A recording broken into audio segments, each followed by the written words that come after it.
I first came to the Grateful Dead through my parents. Both my mom and dad had gone to 300 plus shows. I went to my first Grateful Dead show at Irvine Meadows at 9 years old, and that would be 1989.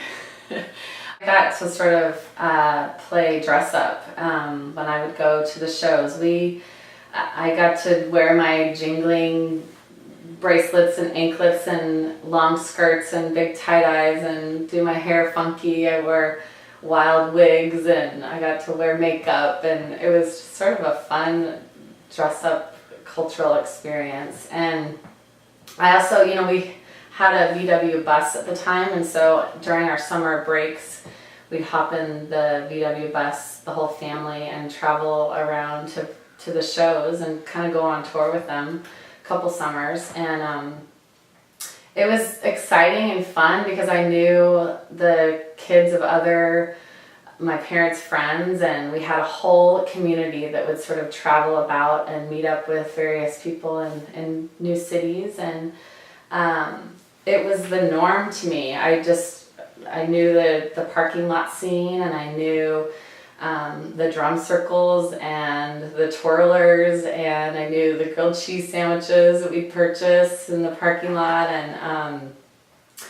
the hugging and the sounds and smells and the kind of raw nature of human beings kind of in their sort of most calm, excited, real state. They got to enjoy the music, but also the community that revolved themselves around the music.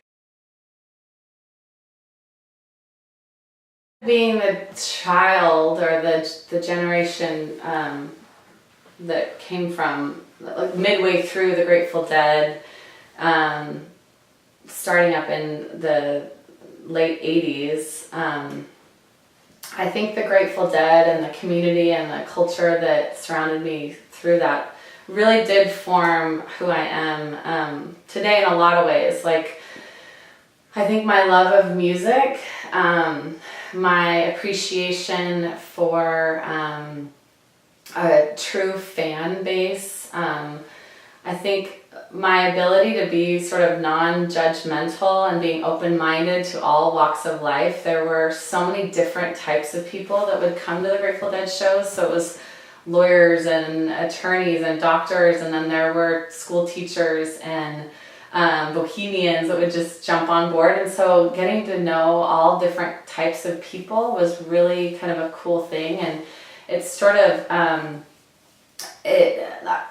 in addition to the Grateful Dead, I was also a Mormon at the time. So from 9 years old, when I started to go to the Dead shows, until about 12 years old, I was a Mormon. So I was kind of had these strange two sort of worlds and somewhat conflicting values placed upon me. But it opened my mind in ways to see a lot of different walks of life. And I think that's actually part of the reason why I went into social work. I'm a social worker now, and I work with high school students, and it helps me to just know people, know that they have different walks of life, and that we can all appreciate each other for different reasons. And I think that music can really bring things out in people that helps them stay connected to themselves, stay connected to their community. The lyrics, I think, really speak to people, and so the lyrics for me really helped kind of be the sort of baseline of sort of a Bible of sorts. I remember very clearly the days my dad, Dave Littlefield, would sit us around in the living room and read Terrapin Station from its beginning to the end. And let me tell you, at like 14 years old, that's not so cool, and it's lasted a solid 35 minutes. And we would grumble through it, but some of those words really ring true for me now. Let my inspiration flow really helps guide me in my life.